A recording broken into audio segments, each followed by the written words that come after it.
everybody. So this is the Hallmarkies podcast, and we are here today to start our celebration of Christmas. Countdown to Christmas has begun on Hallmark Channel, and including the first movie of the 2018 season. And this is Christmas at Pemberley Manor, and we are going to talk all about it, give you our little recap. And I'm Rachel, and I have a special guest co-host today. Marisa Serafini from Afterbuzz is here. Yes, hello, Rachel. Thanks for asking me back.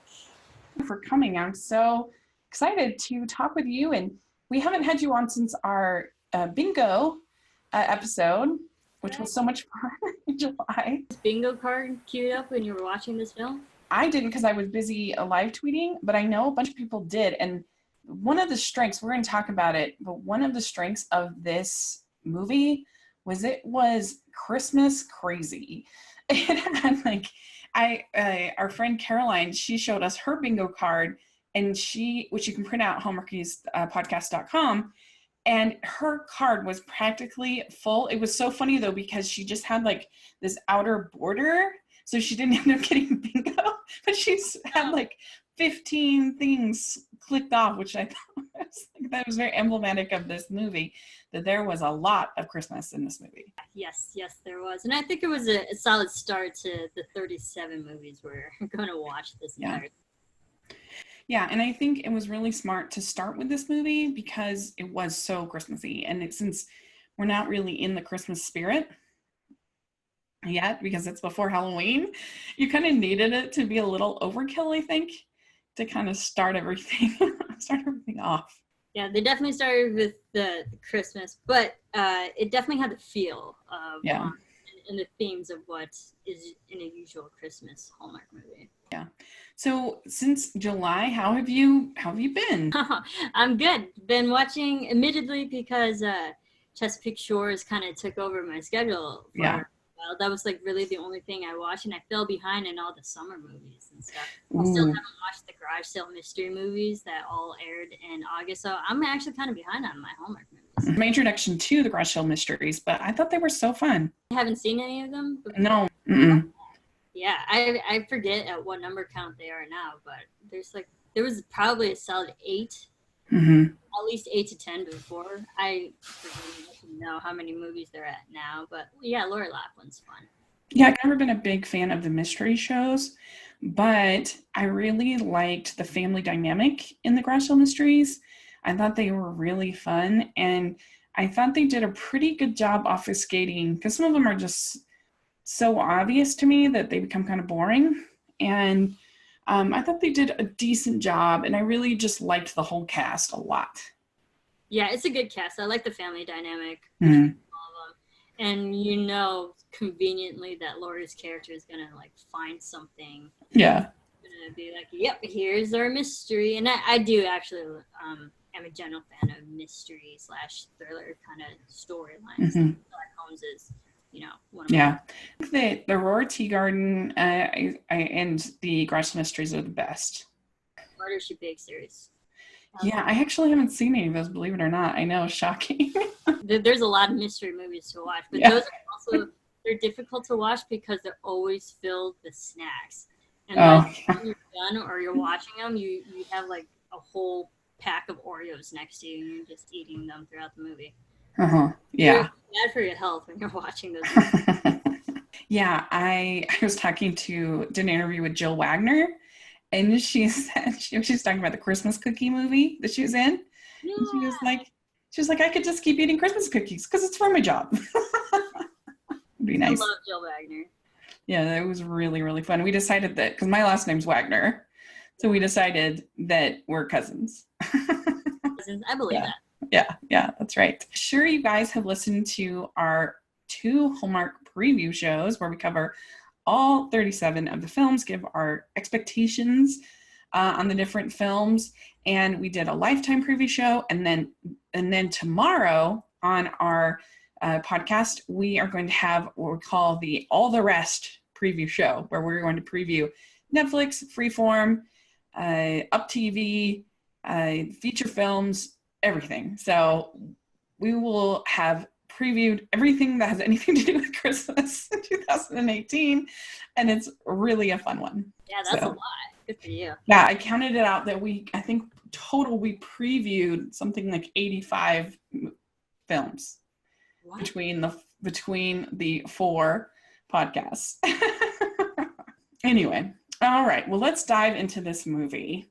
So this movie, Christmas at Pemberley Manor, is our first Countdown to Christmas film this year, and it was written by Rick Garman, who is a Hallmark legend. He has written so many different movies, and it was directed by Colin Theys, who's also done a number of Hallmark films. And we had in it Jessica Lowndes and Michael Rady, and in the 2 lead roles. And what was your expectation going into this? Honestly, the only thing that like really grabbed me just in the preview aspect was Pemberley, because of Pride and Prejudice, Jane Austen. Yeah. Oh yeah, great. Jane Austen-esque, I'm there.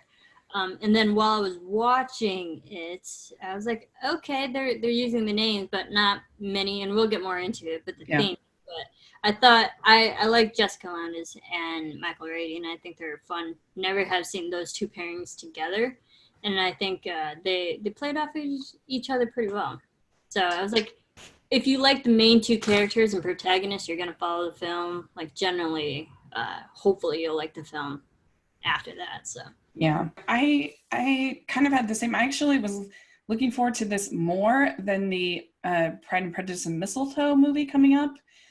Because in that one, I've read the book in that one, and I didn't really like it very much.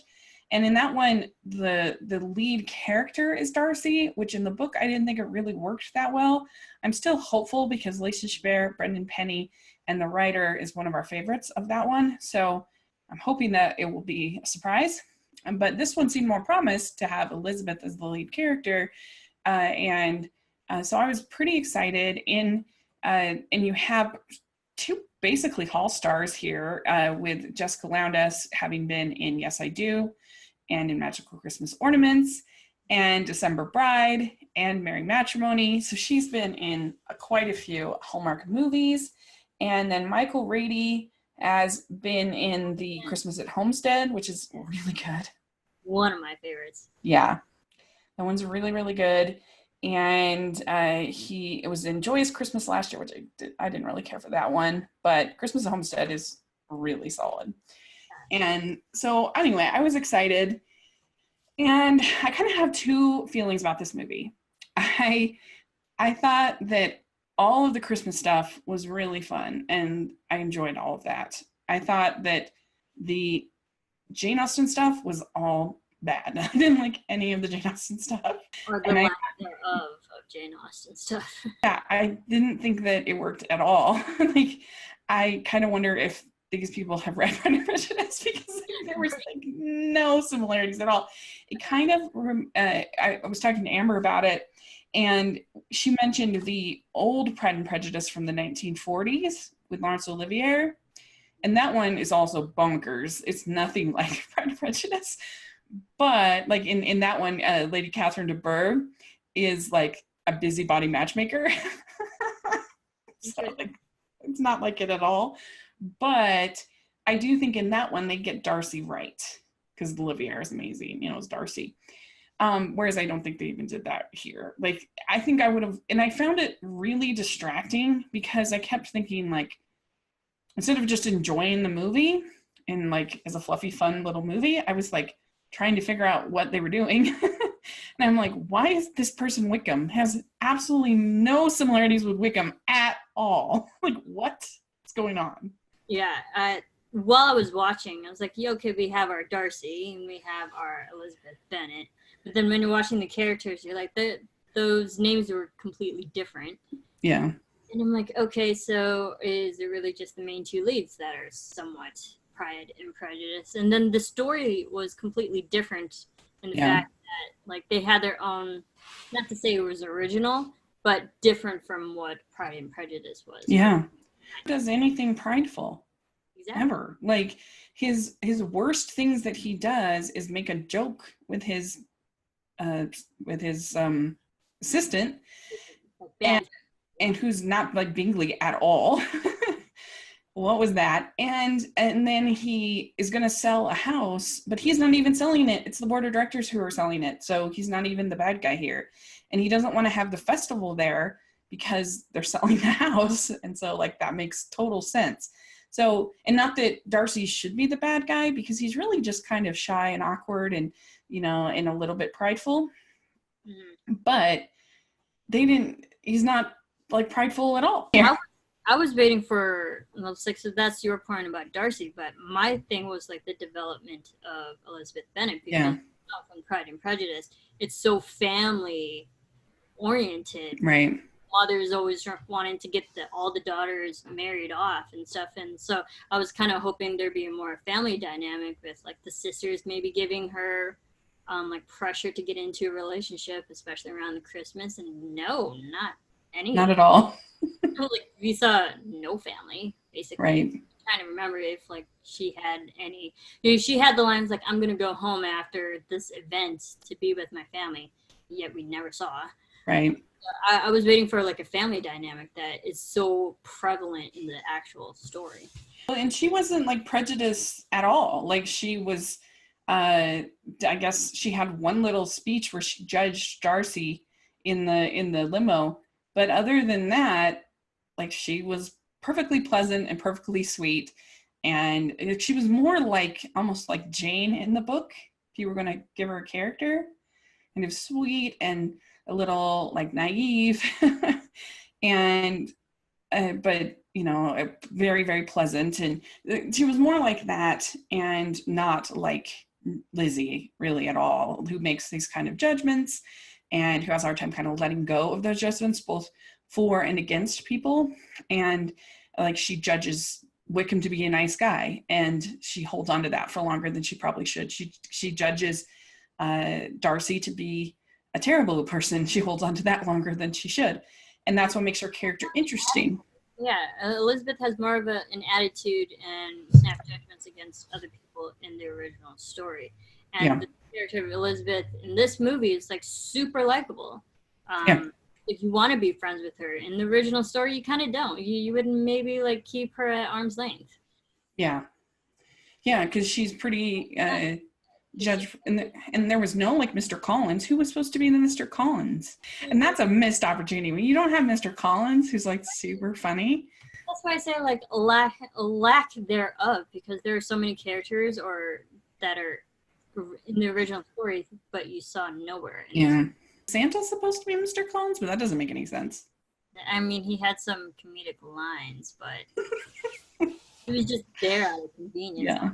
And it just made no sense having this George character who was really nice and really sweet being Wickham. Like Wickham is a liar, and he's a like schmoozer, and he I don't know, he's not a nice person.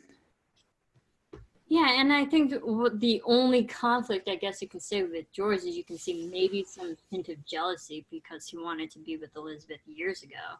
And bitterness because it never worked out. But there was an actual moment you can tell he accepted it and accepted that they were better off as friends. And then there was a moment he actually encouraged William, Dark, to be with Elizabeth. So I'm like, he wasn't the conflict character either. Yeah, like I thought that he was supposed to be Bingley for a long time. And it was about 20-30 minutes into the movie when I think they finally said the name of the assistant and last name, because they were just like Travis. And they said Travis Bingley. And I was like, what? First of all, like Bingley should not be the assistant of Darcy. Like that doesn't make any sense. And second of all, I thought that the other guy was Bingley. I was like, what? That doesn't make any sense. Like it makes way more sense for George to be Bingley because in him and Darcy to be kind of friends, and that fits Darcy. That fits Bingley's character way more than if it's him being Wickham. Made no sense. Yeah, definitely, because they were more like working friends, professional friends. And I thought that Jane, played by Maddie McCormick, I thought she was really cute. But for a long time, I thought that because I thought that George was Bingley, I thought she was going to end up with George, and which I thought would have been really cute. But then she ends up with Bingley, with Travis, which was cute. And I like their meet cute moment when like eyes locked and love at first sight. Yeah. Okay, you know what's gonna happen here. I enjoyed that when we have like a strong secondary couple to root for. Yeah. Because usually Hallmark movies, majority of the time you're rooting for your main, but sure. a fun secondary relationship with Yeah, they did a good job with secondary characters, I agree, and definitely did a good job with the lingering looks, which is a very Jane Austen-y thing. So I guess they got that right. But with all the characters, just the lingering looks. One time it gets a little creepy, but for the most part, it really worked. Yeah, and I liked how they actually used that secondary relationship to help the first one, you know, for when Jane tells Travis to stall William in the car, you know, near the end. So like, yeah, I like how the secondary characters did play a big part in the movie. Yeah, and then we had the Santa character named Christopher, played by Steve Larkin. And this really surprised me. I was not expecting there to be a real Santa in this movie because Hallmark's really moved away from Santa stories. I mean, there are hardly any that at least appear. Like, I would never have thought from this description that there was going to be a real Santa in this movie. And I don't know, that's actually was kind of a pleasant surprise just because I did not see it coming. And so that was sort of fun. There's really, I think the only movie that's like a guaranteed Santa in this whole 37 is the Letters to Santa, the Christmas and Evergreen sequel. Other than that, like, it has an actual magical element to them. Yeah, Christmas magic and Santa is very much not on display this year for Hallmark. And so this was I thought it was sort of fun. And it's good to start your first Christmas movie with an actual Santa. I saw it and I didn't see it. Like, yeah. So it was like the moment you physically see Christopher, you know he looks like Santa. So I immediately thought, I was like, he's going to play Santa in some way. Yeah. When their quote unquote first Santa got sick or whatever, couldn't make the event, we're like, well, yeah, because you have your other dude that already looks like Santa, he's gonna step in. So that was predictable in that sense, but I didn't realize that he was going to be the actual Santa near the end. But in hindsight, when Elizabeth did say that moment where she wrote a letter to Santa for true love, and she's hoping like she gets her wish and whatever. Eventually, as just an audience member, you hope to actually see that storyline play out, and the only way you can see that is to have real Santa grant her wish, and so Christopher becoming the real Santa. Yeah. I didn't see that coming, but I should have. Yeah. Yeah, it just like once it was playing, I was like, okay, I see where this is going, but like it just surprised me they included that as a plot element. I wasn't expecting it from the movie. I actually enjoyed it. I did too. The only reason it might seem like we're harping on this Jane Austen thing, but it was really distracting. It just my brain kept going like, what's going on? Why are they doing this? And it really did hurt a lot of my enjoyment of the film. I mean, I still enjoyed it overall, but it was definitely a big downside for me. And I just wish they had instead just called it, I think the town was called like Langford or something like that. They should have just called it Christmas at Langford. Yeah, I agree. I think it definitely does a disservice towards like true Jane Austen fans. I think and this might be the only justification that I'm trying to think of why they would make it Pride and Prejudice, because obviously it's the same demographic that's watching and reading these stories. And that might be for the marketing aspect, just to get the fans to watch this film. But we're already here. They don't need to sell us it's a Pride and Prejudice story. It's Christmas. Yeah. We're already here watching it. So I think maybe just for marketing, it's because it's Pride and Prejudice, that's going to attract viewers. But it really doesn't. If you're going to have two characters who coincidentally has the names. Yeah. Prejudice characters. It's just distracting. Story, none of the story plot elements or character developments really. Yeah. Don't call it a Pride and Prejudice or Jane Austen film.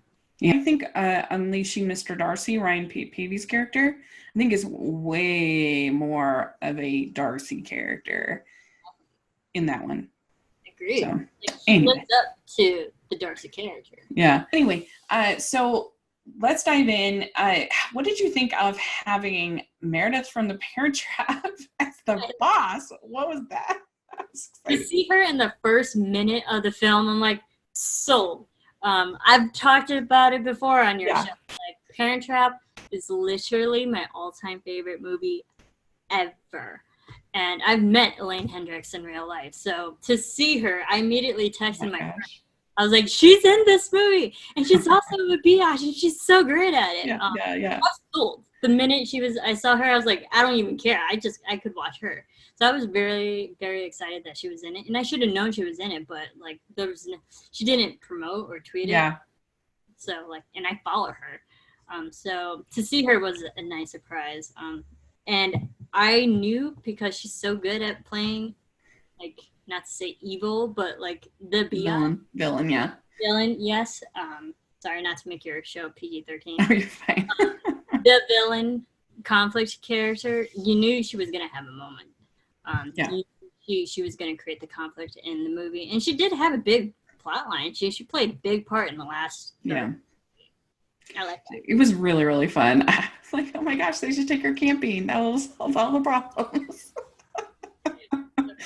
So, yeah. So I do, like, initially I was already starting to be distracted by the whole Jane Austen thing, because I said on Twitter, I'm like, I feel like Elizabeth Bennet would really like Christmas, would be very, very pro-Christmas. And that Darcy would also be pro-Christmas because it would make his sister happy.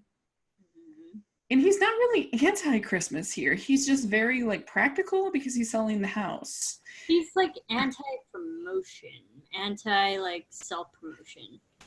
Yeah.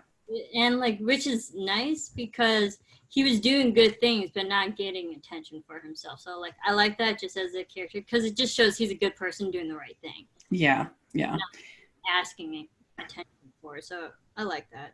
Yeah, and I thought that Michael Rady, he looked very handsome in this movie. Always does. Yeah, I thought that he looked very radiant. He was really good. Radiant. Yes.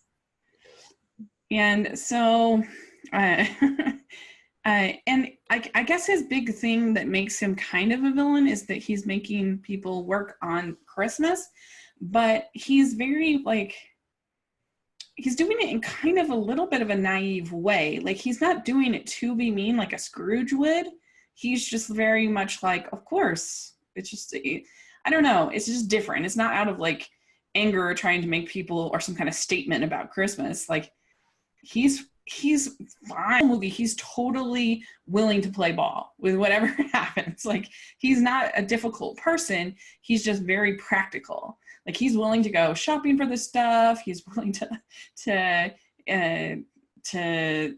decorate the tree when she gets the tree. Like, he's up for it. He's just very practical and very focused on his business. He's very business driven, and that's not like you said, he's not the Scrooge. He's like, he has a deadline. He's literally just and a lot of people have to do that. I have to do that. It's like sometimes you just have to streamline and get your work done no matter what it is. I mean, tomorrow is Halloween. I still have to work on Halloween. That doesn't make me like a Scrooge in that sense. It's just right. Like, he's more like get her done and like that's it. And it's not being mean, and he's just being like a businessman. He has a very big brand in that sense. So, but I like the fact that he was very helpful and he was compliant and he helped whenever necessary. He dropped whatever work he was doing to do work for this Christmas event and stuff. So I liked him. He didn't seem like the terrible business guy, like who was lonely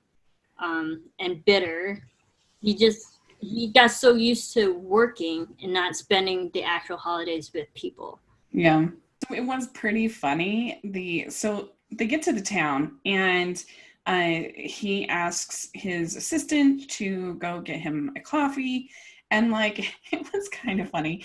They didn't even like bother to have like a coffee shop or anything. It was like this weird outdoor like stand in the middle of this like park. It was like, what is this weird stand? I don't know. I thought that was so classic. At least one cafe.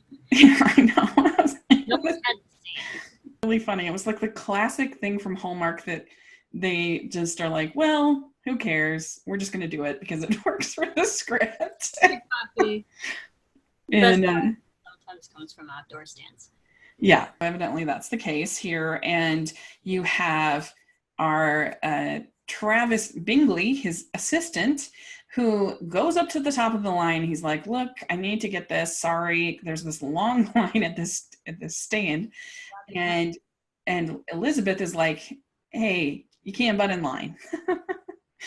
And so he's like, my boss is going to fire me because I'm not getting him this coffee fast enough. And meanwhile, Darcy is like, I was just joking. It was just a bad joke. And so Elizabeth goes up, not realizing who it is, goes up to the limo, and she's like, look, buddy, you're being a terrible boss. Why are you telling him to do this? And I don't know. What do you think of that?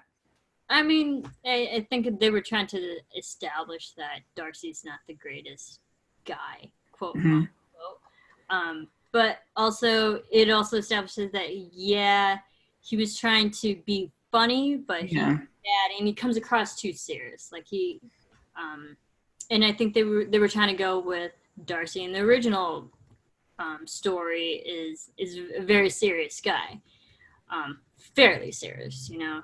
So I think they were just trying to make it look like he was trying to be funny, but he really wasn't. So basically, in this version of Pride and Prejudice, for whatever, Darcy is just kind of a businessman who makes bad jokes. No, he tries to be funny, but ethically. That's like the level of sort of villainy that and not that Darcy is a villain in the book, but you know what I mean? That's the level of sort of pride that we're getting here. Is like he told a bad joke. So also, I do think it's really funny how they're all supposedly got these hot cups of coffee in their hands. And it's like, they don't even pretend that they're actual, like they're just so obviously empty cups. They're just like, can you at least try to like pretend that you're holding something hot? And right, see, that didn't bother me more so the fake snow on the ground, because you saw white snow, but underneath it you saw pure green grass. Yeah. Sometime in the spring or summer when they're filming this movie. Yeah, agreed. And they did a pretty good job with the tree coverage, I think. And like the wider shot of Pemberley Manor looked pretty good, I think. But yeah, definitely, especially once they set up the festival, it looked, that's when you saw it, I think, more. Yeah, I agree. And Pemberley Manor, this was kind of like, it was, I don't know if you'd call this a manor. I guess in like New England it would be, but certainly not in like the South, you know, where you've got this like plantations and stuff. Like, I don't know if I'd call this a manor, but whatever. We'll let it slide. It was certainly a beautiful home. And what did you think of the sinkhole conflict? Not necessary, because it really didn't move the plot forward. Yeah. But I think it helped just to get the whole story at Pemberley Manor. Because they were trying to create some kind of motivation that they would have to last minute rely on Pemberley Manor for this festival. And there's like nowhere else. The only other place is like a bait and tackle shop or something like that. And this is quite the sinkhole. Holy cow. It's like swallowing up the whole town. It was really funny, I thought. They made it like, this is as big as the problem. So like they had to make it as desperate as it could be, that the manor is the last resort. Yeah. Also, I did find it a little groan-inducing, this whole idea that they're going to tear down this beautiful home and build condos. Like, it kind of reminded me of Love Once and Always from this year that I think was in March.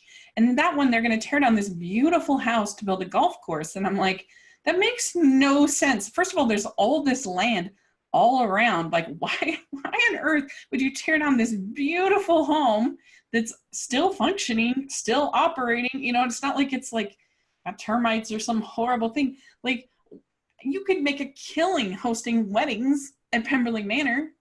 Just have it be an event space. It's ridiculous. I think that was also to add maybe to the Darcy character that how heartless can you be when you tear down a beautiful home just to put up something as straight and boring as businessy as condos. Like, what else? It seemed like such a sellout kind of character because you're building developments. No one wants developments.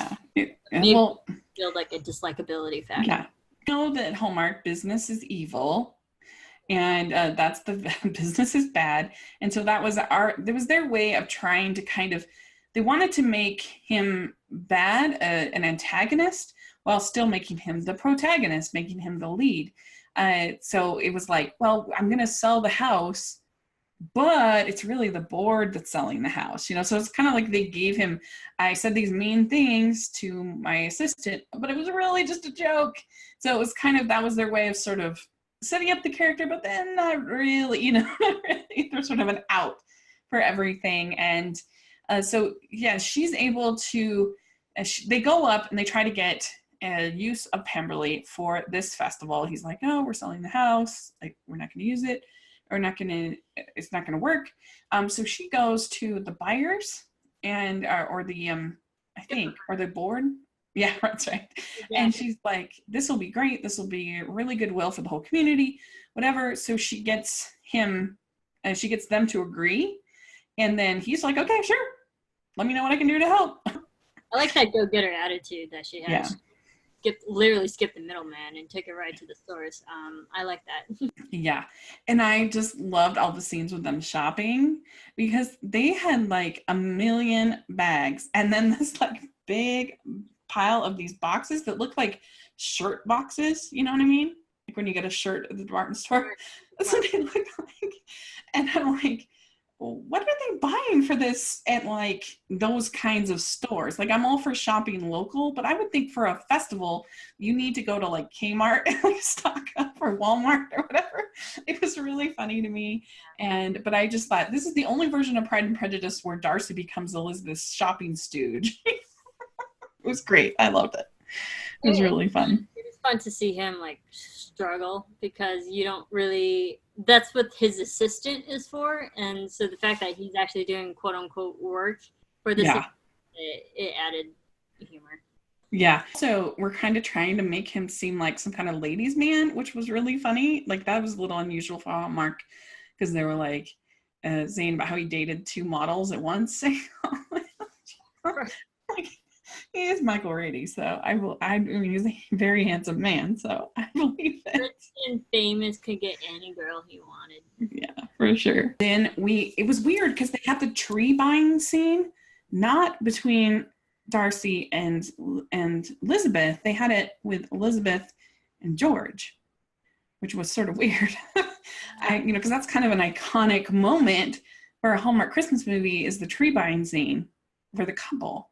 So I thought it was sort of strange. Yeah, I mean, I didn't find it as strange because we did have Elizabeth and William when they were tree decorating. Yeah, that helped. That's true.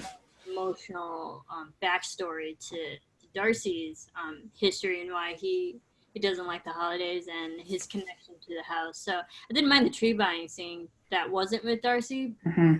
Got the tree decorating scene. Yeah, that's fair. But one thing I did think was really weird. So they have this really pleasant decorating the tree, very flirty, very nice.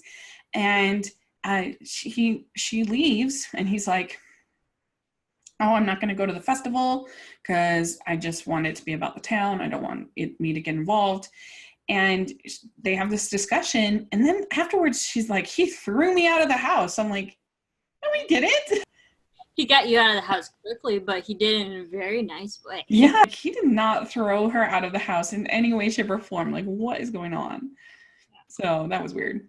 He's working on the festival, and we get this really kind of a little bit, I have this thing on my Twitter where I say, is it Hallmark or horror? where I take a screenshot of because my theory is that you could make almost any Hallmark movie a horror movie if you put a different score. But that's true for almost all romances, because did you ever watch How I Met Your Mother? Yeah, of course. Okay, good. So there's this whole episode where they talk about the Dahmer versus Dobler. Yes. You know that one? And so it's the whole thing that Barney talks about, that when you, or I think Barney or Ted, but that when somebody that you like is doing romantic gestures like Dobler and Say Anything, that it's really romantic. But when it's somebody you don't like, it's super creepy and weird. So then it's like Dahmer. And so sometimes I feel like that you could totally do that with Hallmark and have the exact same things, but it's somebody that you don't like. So the exact same situations look creepy. And it was just it was a classic Hallmark or horror when she's out there like working on the festival and he's looking at her from the window. And it was just a little, it was a little leering. Yeah, no, I can see that now that you mention it. That's so funny. Yeah, it's funny. Yep. And I love Say Anything. We just had Ione Sky in the studio a couple of weeks ago, and I about died. Oh. So yeah, I love Lloyd Dobler, and brought up that reference. That is funny. I never thought that could be horror, but I did feel as an audience member, I felt for him, because he's so used to celebrating holidays by himself. He never had to connect with people, or like he never really properly connected with people. Yeah.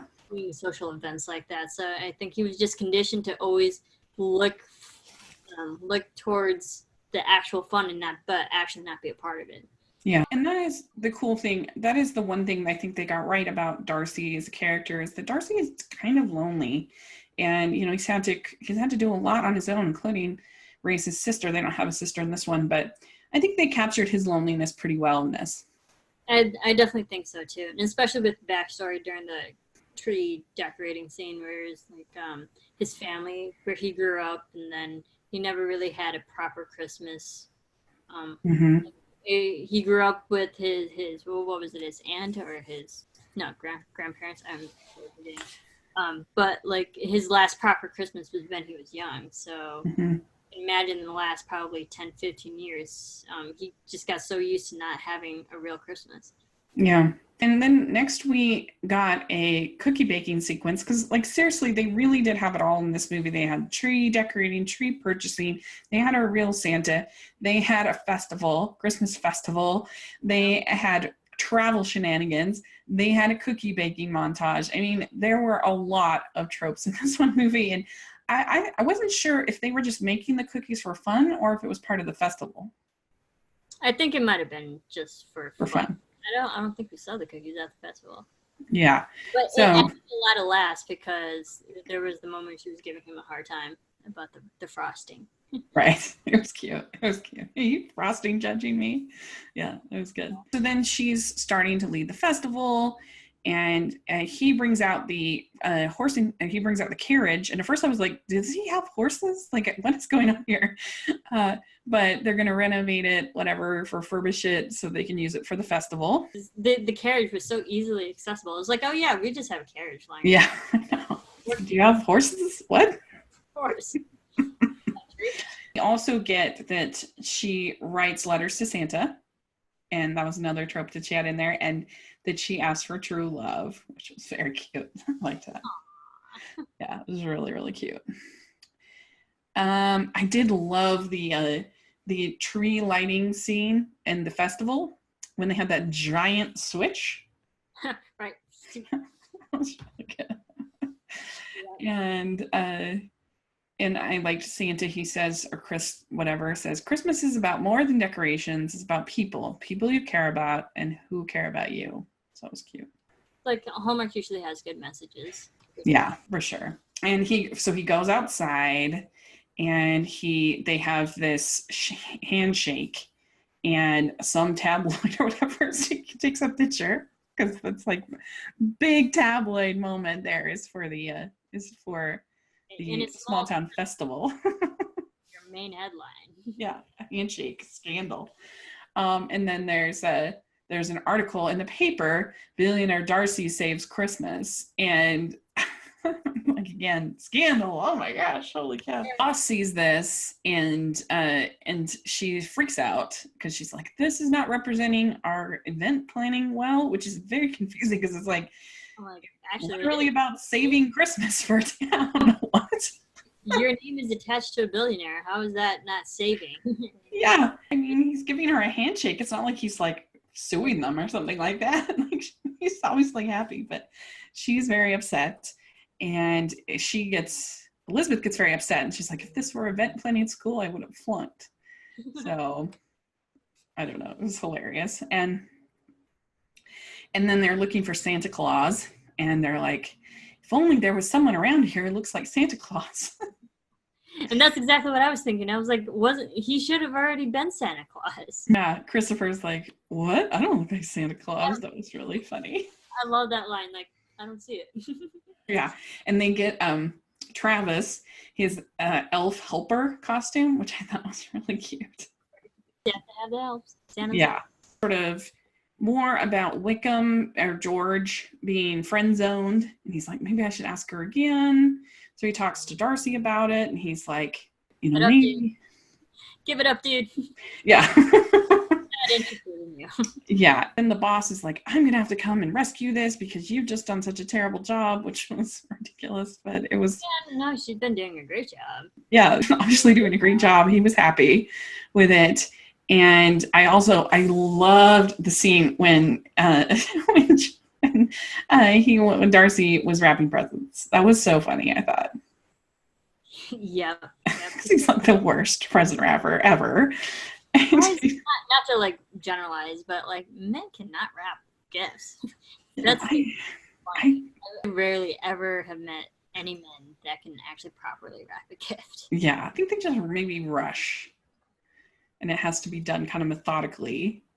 You just like put some tape on it, call it wrapped. But there also was a really, really fun moment. Like, I love when they sneak in little like hand holding in Hallmark movies. They think, oh, do we even notice? But then it's like, oh, I noticed.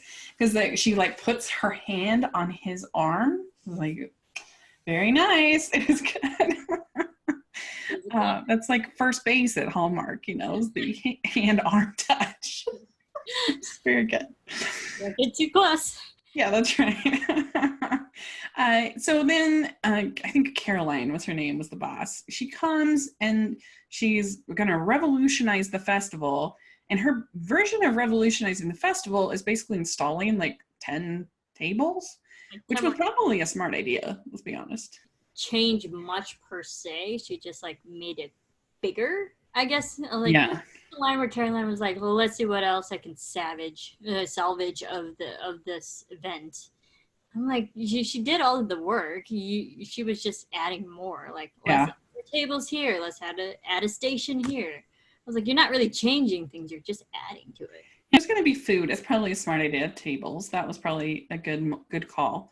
Who wants to sit? I was like, that's a good call too. And then she like goes to lunch with him, and it was like, is she trying to make a move? Right. Like, or should this just business? I'd like some time alone to like talk things over. Yeah, right.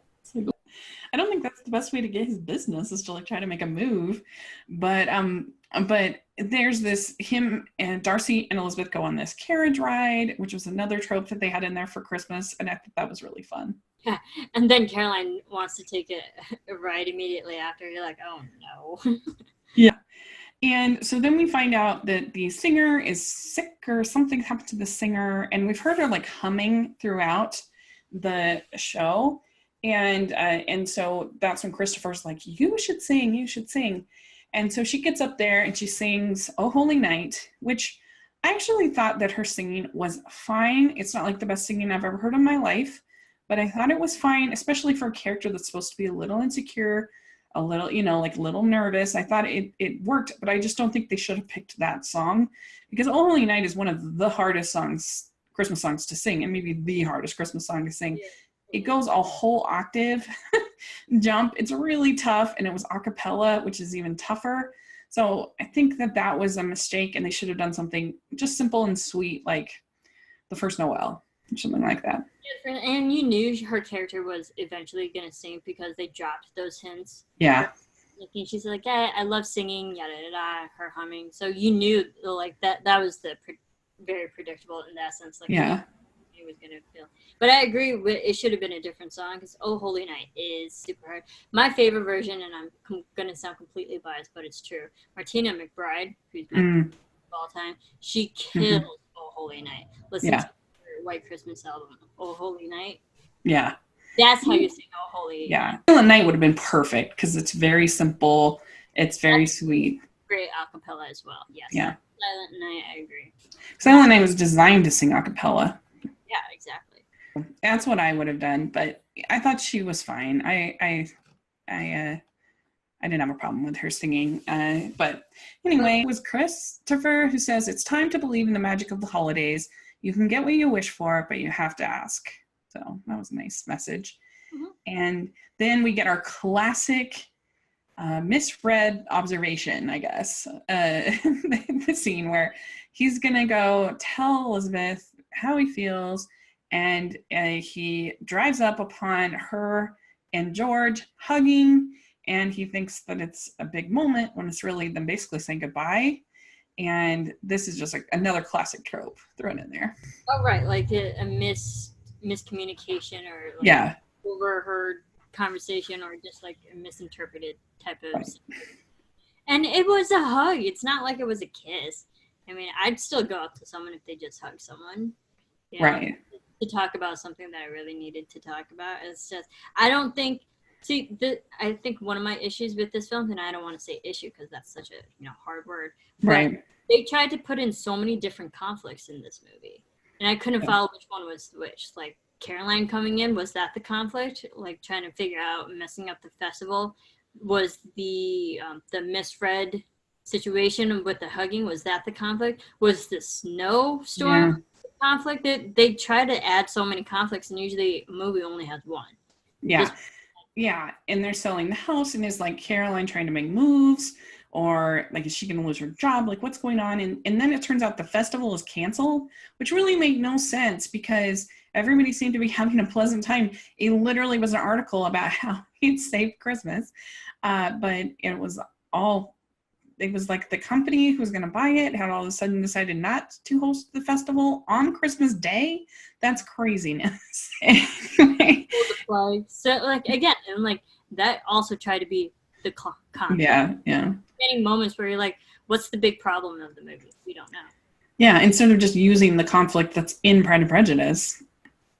And the conflict of two people. Like, why didn't they just use that? I don't know. They have this whole thing where he signed the papers, but he has to transfer those papers over to the board or something like that. And like, he can't just do that through a scan and fax or whatever. I don't know. But he's going to get on this helicopter. But then Travis is like, hold up, the helicopter can't go, or he's making this thing. And so stalling them. And so then they go to work, Jane, George, and Elizabeth, to get the festival back up and running.